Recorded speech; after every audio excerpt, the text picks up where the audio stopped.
Shalom, shalom, Israel. First and foremost, I want to give all honor, glory, and praises to YAHAWAH, BAHASHEM, YAHAWASHI, BAHASHEM, RAKAKWADASH. Double honors to the elders and apostles of great millstone who talks the truth, and shalom to the mighty Akim and Akwath out there who are diligently waiting to be delivered from his final captivity.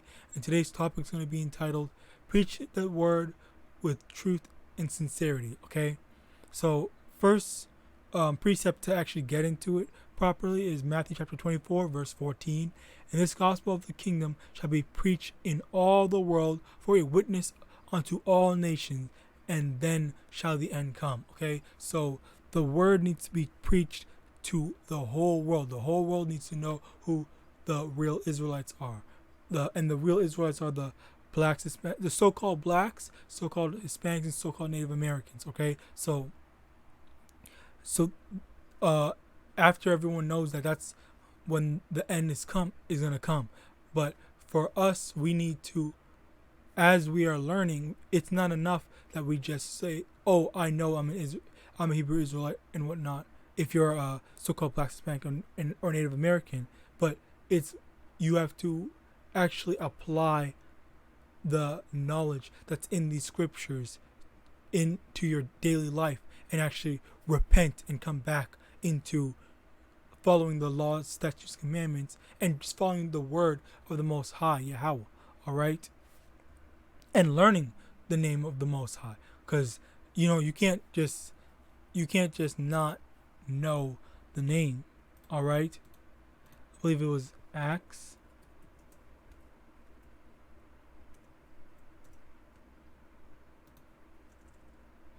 I got it the reverse. It's okay, yeah. So Acts chapter 2, verse 21. And it shall come to pass that whosoever shall call on the name of the Lord shall be saved. Okay, so if you call on the name of the Lord, that's why it's important to know the name. Then you will be saved. You shall be saved. All right. And the name of the Most High is Yahawah. The name of His Son is YAHAWASHI, who the world so ignorantly calls Jesus Christ. All right.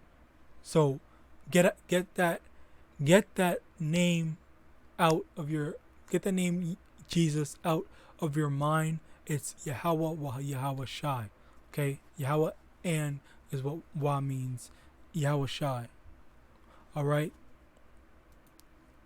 And 2 Timothy chapter 4, verse 2, preach the word, be instant in season, out of season, reprove, rebuke, exhort with all long suffering and doctrine. All right. So this is what we have to do. We have to preach the word.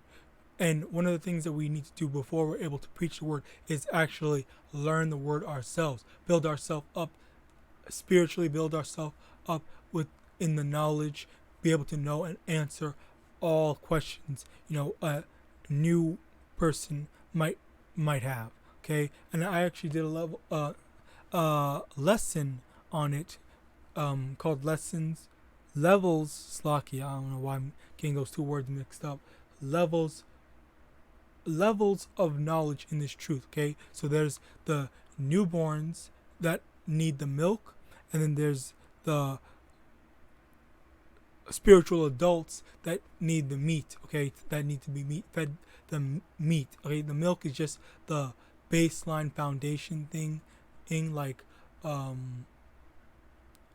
Deuteronomy chapter 28, verse 68, and then the meat could be the seals and revelation and whatnot, where you have to have some prior knowledge and already know a bit about this truth to be able to understand and receive the actual lesson being taught. All right, so already we already right now I'm going to be going into more so the meat of it, which obviously, like, someone who's new to this truth, they're not going to really fully grasp. I guess they can grasp the general concept of it, but for the most part if someone doesn't know much, if someone knows, this is basically for them. All right, so if you do know enough, you have to preach this truth. And basically we're going to get into charity. like the charity of not giving a homeless person money or giving a homeless person food or a poor person food or whatever, but giving, because the parallel is that someone that is not in this, that an Israelite that is not yet in this truth is that spiritually poor person that's not rich yet. They're not going to be rich in spirit because they don't know this truth. So that charity of, sharing this knowledge, sharing this truth with them, that will give them the opportunity to thrive and flourish, all right, with the Most High spiritually. Because it's a lot like having a spiritual bank account and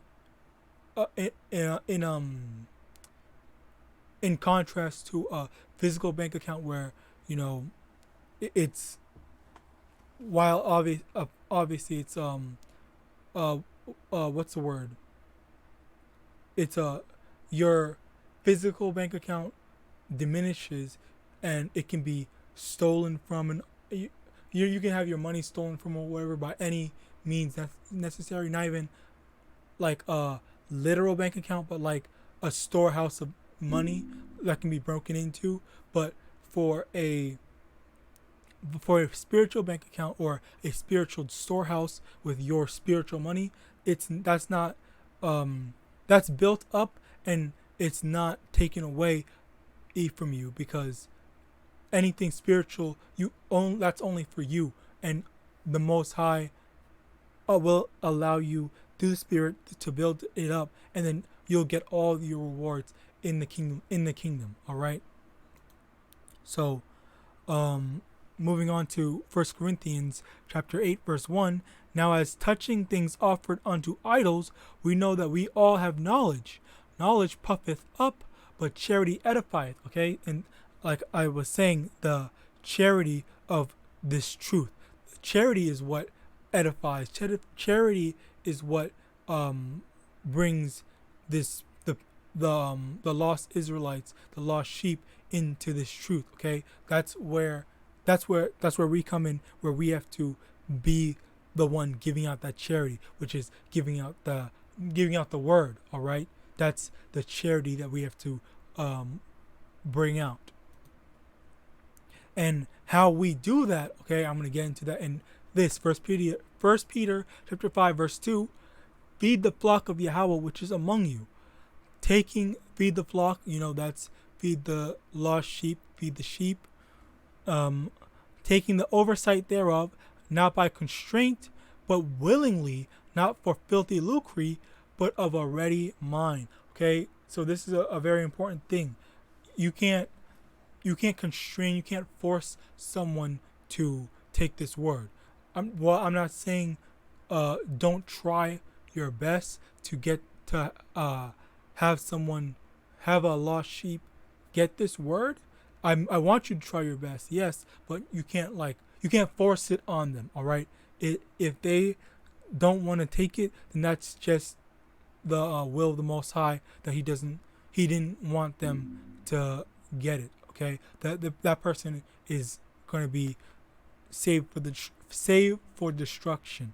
All right, and if they don't have a ready mind, an open mind, or because that's what you have to do. You have to humble yourself down to be able to receive this word, or humble yourself down to have understanding, because you can't go with the logic and quote unquote common sense that you have from this world. Okay, because a lot of things that Esau has, I guess, fundamentalized for us, it's just not right. It's not right with the Most High. All right, like for example, I guess, getting with your cousin, like a man can get with his female cousin. Okay, that's not wicked. That's all right to happen, because I believe Abraham, no, not Abraham. I believe it was Isaac. I believe it was Jacob that technically got with it. Yes, it was Jacob that got with his cousin Leah and Rachel. Yeah, those two. So it's not wicked.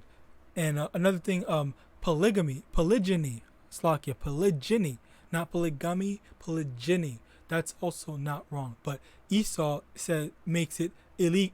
It's illegal for you to marry multiple women. All right, but it's all right to marry an inanimate object. It's all right to marry for two men to marry and whatnot. It's all right for two women to marry. All right, that's the wickedness of Esau. All right, so yeah, you can't go through things. You can't see things through Esau's point of view. You have to see it. Renew your mind, basically. All right, and getting more into the end. Matthew chapter 24. Going back to Matthew chapter 24, verse 5 now. For many shall come in my name, saying, I am Hama. Okay, let me see. Go back a little bit. Okay, Matthew chapter 24, verse 3. And he sat upon the Mount of Olives, and the disciples came unto him privately, saying, Tell us, when shall these things be, and what shall be the sign of thy coming, and of the end of the world? And YAHAWASHI answered and said unto them, Take heed that no man deceive you, for many shall come in my name, saying, I am a Mashiach, and shall deceive many. And verse 6, And ye shall hear of wars and rumors of wars. See that ye be not troubled, for all these things must come to pass, but the end is not yet. All right. So one of the things we have to look out for is wars and rumors of wars. So I see a lot of attacks. Israeli. I believe it was the recent news from me recording this video is I believe there was bombing in Israel or something like that.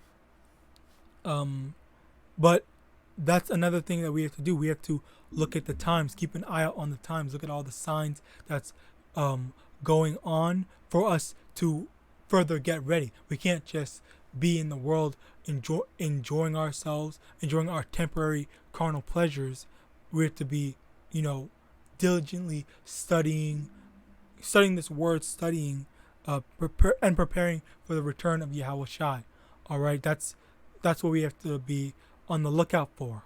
All right. Verse 7, For nation shall rise against nation, and kingdom against kingdom, and there shall be famines and pestilences and earthquakes in diverse places. Okay, so nation against nation is ethnicity against ethnicity, basically race against race, kingdom against kingdom, like Esau's kingdom, Babylon, versus not Israel, Iraq and whatnot. Famines, the food shelves. All the stores are gonna have their shelves empty. Pestilences, the sicknesses, diseases, and whatnot. One in particular that everyone knows by now. Earthquakes in diverse places.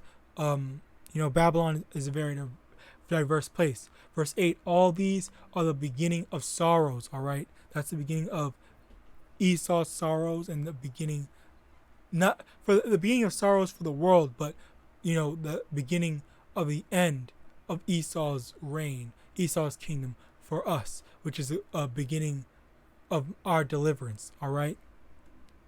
And verse 9, then shall they deliver you up to be afflicted, and shall kill you, and ye shall be hated of all nations for my sake. Okay, so again, all this has to happen for us to be delivered. Okay, we have to be able to endure and not chicken out, I guess, out of any affliction. We have to stay strong and stay faithful. Be faithful unto death, as it says in Revelation. All right.